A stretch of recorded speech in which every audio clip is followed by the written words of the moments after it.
দুজনে মিলে 1-2 খেলি। আসো খেলবো, খেলা হবে, খেলা হবে। বেশ সালে আপনি সব খুলে বলুন।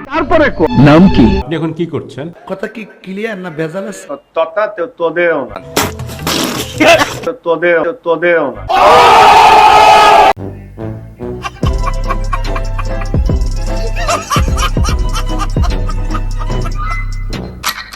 এই এইচটিসি তুই এটা কি করলি? কেন ভাই কি তা করছি আমি? তুই টাইটেল এন্ড থাম্বনেইলে কি লাগাইলি? কেন ভাই কি তা লাগাইছি? তুই নিজে একজন গেমার হয়ে পাবজি ফ্রি ফায়ার কে রোস্ট করবি? যে ফ্রি ফায়ার তোরে খাইতে দেয়, বসতে দেয়, হইতে দেয়, মুততে দেয়। বেশ সালে ভাইজান কি তা কইলেন আপনি? এইটা মুততে দেয়? ওই মুখ দিয়ে বের হয়ে গেছে, ওকে মুততে দেয় না, খাইতে তো দেয়।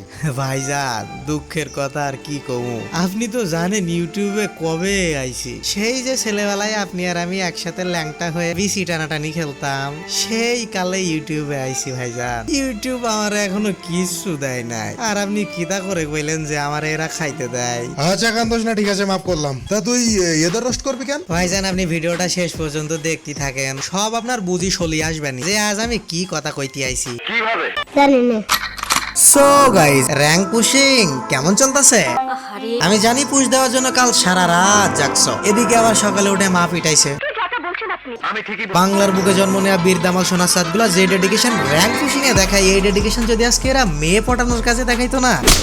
সরি ভাই, জানো এই স্ক্রিপ্টে লেখা ছিল একরকম, মুখ ফসকে বের হয়ে গেছে। সব বাংলা সোনার সাতগুলা এই ডেডিকেশন এবং স্যাক্রিফাইস যদি পড়াশোনার কাছে দিত না, তো আজ সবকটা একটা বিশেষ কাটার হইতো। কি তোমার পরিবার থেকে এমনটাই বলে, তাই না? আপনার দিনে 3 বার সালাম করা দরকার, সকাল দুপুর সন্ধ্যা।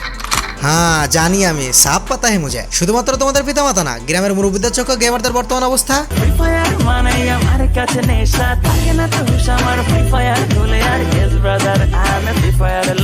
আর ভবিষ্যৎ অবস্থা।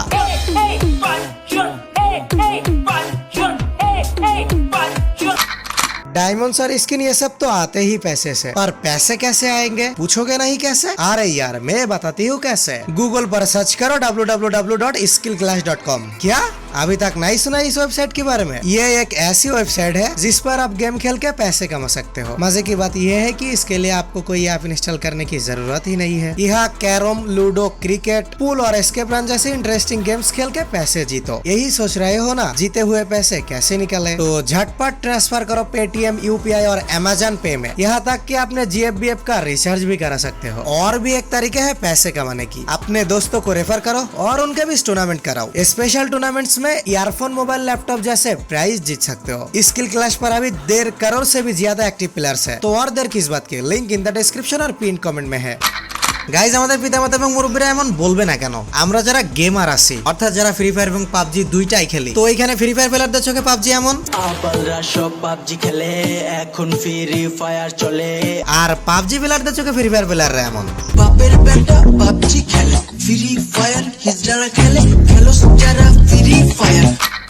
সো যেখানে আমি একজন নিজে গেমার হয়ে অন্য একটা গেমারকে শ্রদ্ধা করতে পারি না, সেখানে আমাকে আমার সোসাইটি কিভাবে শ্রদ্ধা করবে? গাইজ একবার ঠান্ডা মাথায় চিন্তা করে দেখো, আমাদের কাজকে আমি এমন বাজে হচ্ছে যে মুরব্বীরা আমাদের বাজে বলতে বাধ্য হচ্ছে। একবার সবাই চিন্তা করে দেখো, তোমরা যখন রাস্তার একটা ধারে 4 জন একসাথে একটা স্কট তৈরি করে র্যাঙ্ক ম্যাচে যাও, হঠাৎই তুমি একটা হেডশট খেয়ে নক হয়ে যাও, আর তোমার ফ্রেন্ড তোমার থেকে জাস্ট 30 মিটার দূরে, কিন্তু সে এখন লুট করতে ব্যস্ত। তখন তোমার মুখ দিয়ে কি ধরনের ওয়ার্ড গুলা বের হয়? এই রিভাইভ দে, এই রিভাইভ দে, এই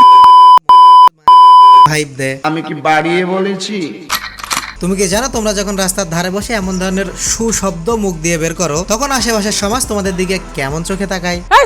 গাইস শুধু তো এইখানে শেষ না, যখন খুব পাটপুট নিয়ে একটা কাস্টম মেসেজে বটের কাছে হেরে যায়, আরে আজকে যদি পিং 200-300 না থাকতো তোমারে, আরে তুই জানিস আমি তো আখান্ড পিরো, শুধুমাত্র ফোন লাগ দিতেছিল তার, নইলে তো কাল রাতে গ্র্যান্ড মাস্টার পুজোর সময় ইউএসপি দিয়ে একটা স্কট খেয়ে ফেললাম, ওই যে তখন পিং ভালো ছিল, মতলব কুছ ভি। আর যখন বয়স একটু বেশি হয়, নিজেকে আখান্ড পিরো ভাবা গ্রামের চাচাতো ভাই 1 ভার্সেস 1 কাস্টমে যায় তার থেকে কম বয়সী একটা প্রো প্লেয়ারের সাথে, আর যখনই ফার্স্ট রাউন্ডে বের হওয়ার সাথে সাথেই গুলো হাতে নেওয়ার আগেই ছোট বাচ্চাটা হেড মেরে দেয় গ্রামের চাচাতো ভাইকে। লে নিজেকে আখান্ড পিরো ভাবা গ্রামের চাচাতো ভাই 3 সেকেন্ড একদম নিশ্চুপ, তারপর হঠাৎ হ্যাঁ কি হইলো? আরে আরে আরে কি হলো? আরে আমি তো গুলো মারলাম, এই কি হলো? ওই কখন মারলি? আরে ছোট ভাই আসলে আমার ফোনটা না এত ল্যাগ। তখন ছোট ভাই জবাবে কয়, বড় ভাই ফ্রি ফায়ারে আসার পর রাইজেস্টারকে ডেকেছি বাপ, আর তাই তো দিতেছি ধাপা ধাপ ওয়ান ট্যাপ।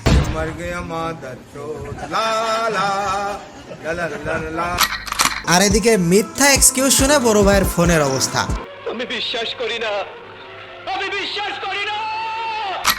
এছাড়াও গাইজ দেখবা তোমার স্কোয়াডমেটে এমন একজন মেম্বার আছে যে সারা জীবন মাথায় তেল দিয়ে চুলটা নিচের দিকে করে রাখছে, শার্টের সব কয়টা বোতাম গলা পর্যন্ত লাগাই দিয়ে রাখছে, রাস্তা দিয়ে যখন যায় মাথা নিচু করে হাঁটে। এই বন্ধু যখন স্কোয়াডে একটা ম্যাচে তোমরা সবাই মরে গেছো, বন্ধু একা বেঁচে আইছে এবং চিপাই চাপাই লুকায় কোন রকম বুইয়া নিয়ে আসছে। তোমার বন্ধুর এখন সোয়াগ লেভেল। स्वैग से करेंगे सबका स्वागत।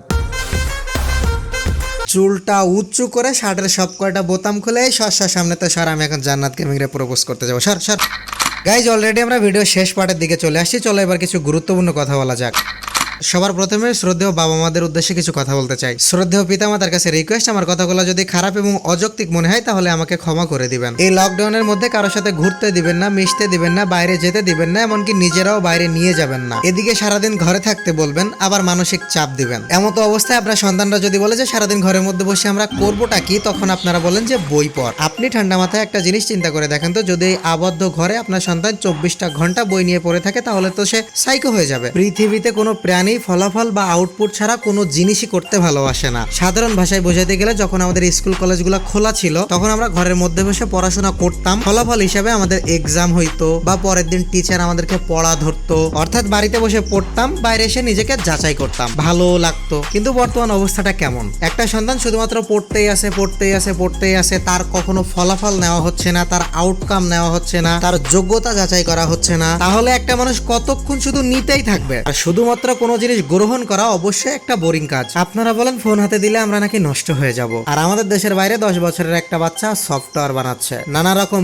গেম খেলে প্রযুক্তির সঠিক ব্যবহার করে তারা আজকে বিশ্বের বুকে তাদের দেশকে রিপ্রেজেন্ট করতেছে, স্পোর্টস এর মাধ্যমে নিজেদের কেরিয়ার সিকিউর করতেছে, প্রযুক্তির সাথে তাল মিলিয়ে নিজে এবং দেশকে উন্নত করতেছে। আর প্রযুক্তির এমন চূড়ান্ত একটা সময় এসে আপনি যদি আপনার ছেলেকে ফোন দিয়ে বলেন আমার ছেলের হাতে ফোন দেওয়ার জন্য সে নষ্ট হয়ে গেছে, তাহলে এই জাতি কখনোই প্রযুক্তির সঠিক ব্যবহার জানবে না, বুঝবে না এবং কখনোই উন্নত জাতিতে পরিণত হতে পারবে না। কারণ আমি মনে করি আপনার সন্তানকে যদি আপনি সঠিক শিক্ষা দিতে পারেন তাহলে আপনার সন্তান কখনোই প্রযুক্তির অপব্যবহার করে নষ্ট হবে না, বরং সে আমাদের দেশ ও জাতির জন্য সুনাম বয়ে নিয়ে আসবে, যেটা দেখে একদিন আপনারও গর্ব হবে। শুধুমাত্র বাংলাদেশে না, সারা পৃথিবীতে গেমিং সাইটটা ডে বাই ডে আরো উন্নত থেকে উন্নততর হইতে যাচ্ছে। আর এমন যুগে বাস করে যদি আমরা গেমারদেরকে হেট করি, আপনারা একটা জিনিস বোঝেন না, আপনারা চান আপনাদের সন্তান সাকিব হোক, তামিম হোক, মুশফিক হোক। ক্রিকেট, ফুটবল, ব্যাডমিন্টন যেমন একটা খেলা, গেমটাও তেমনই একটা খেলা। ফুটবল, ক্রিকেট, ব্যাডমিন্টনের জন্য যেমন আপনার স্কিল ডেভেলপ লাগে, প্র্যাকটিস লাগে, এক্সপিরিয়েন্স লাগে, ঠিক গেমের জন্য আপনার ততটাই স্কিল ডেভেলপ দরকার, প্র্যাকটিস দরকার, এক্সপিরিয়েন্স দরকার। ফুটবল, ক্রিকেট যেমন একটা প্ল্যাটফর্ম, বর্তমানে ব্যাটল রয়্যাল গেমগুলোও একটা প্ল্যাটফর্ম। সাকিব, তামিম, মুশফিকরা যেমন বাইরে যে দেশের জন্য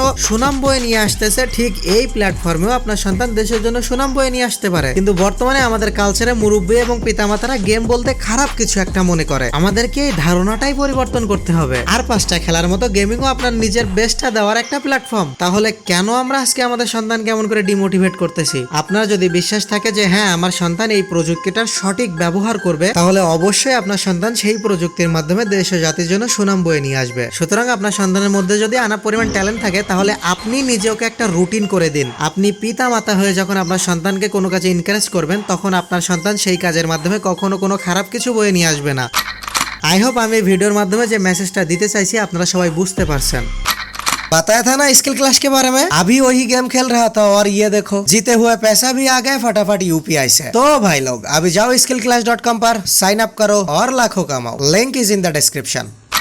देखो बनी कोनो टॉपिक से नेक्स्ट वीडियो तक, till then take care, good bye.